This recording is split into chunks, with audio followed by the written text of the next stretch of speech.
রমজানে দ্রব্যমূল্য স্বাভাবিক রাখতে কর্মকর্তাদের নির্দেশ প্রধান উপদেষ্টা প্রফেসর মোহাম্মদ ইউনূসের আসন্ন রমজানে দ্রব্যমূল্য ও পণ্য সরবরাহ শৃঙ্খল স্বাভাবিক রাখার জন্য মাঠ পর্যায়ের কর্মকর্তাদেরকে কাজ করার নির্দেশ দিয়েছেন।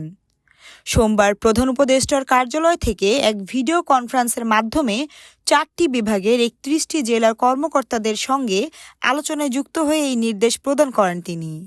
ভিডিও কনফারেন্সে তিনি কর্মকর্তাদের নিজ নিজ এলাকায় আইনশৃঙ্খলা স্বাভাবিক রাখা, সাম্প্রদায়িক সম্প্রীতি বজায় রাখা, কৃষি পণ্য সংরক্ষণ, সার সরবরাহ এবং শিল্প এলাকায় শান্তি শৃঙ্খলা নিশ্চিত করার জন্য নিবিড়ভাবে কাজ করার নির্দেশ দিয়েছেন।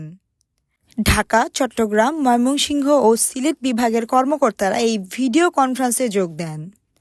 কনফারেন্সে 19 জন বিভাগীয় commissioner, police commissioner, range police প্রধান, জেলা প্রশাসক ও পুলিশ সুপার পর্যায়ের কর্মকর্তারা বক্তব্য রাখেন। ভিডিও কনফারেন্সের সমাপনী বক্তব্যে প্রধান উপদেষ্টা প্রফেসর মোহাম্মদ ইউনূস বলেন, কর্মকর্তাদের বক্তব্য ও মতামত আগামী দিনে সরকারকে সিদ্ধান্ত গ্রহণে সহায়তা করবে।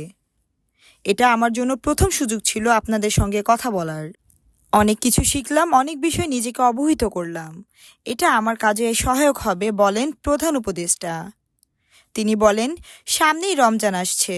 রমজানকে কেন্দ্র করে বাজারে মূল্যের দিকে আপনারা বিশেষভাবে নজর রাখবেন। শুধু বাজার মূল্য নয়, জিনিসপত্র আনা নেওয়া আরও কিভাবে সহজ করা যায় সেই বিষয়েও কাজ করবেন। স্বপ্না ইসলাম, তরঙ্গ টিভি, ঢাকা।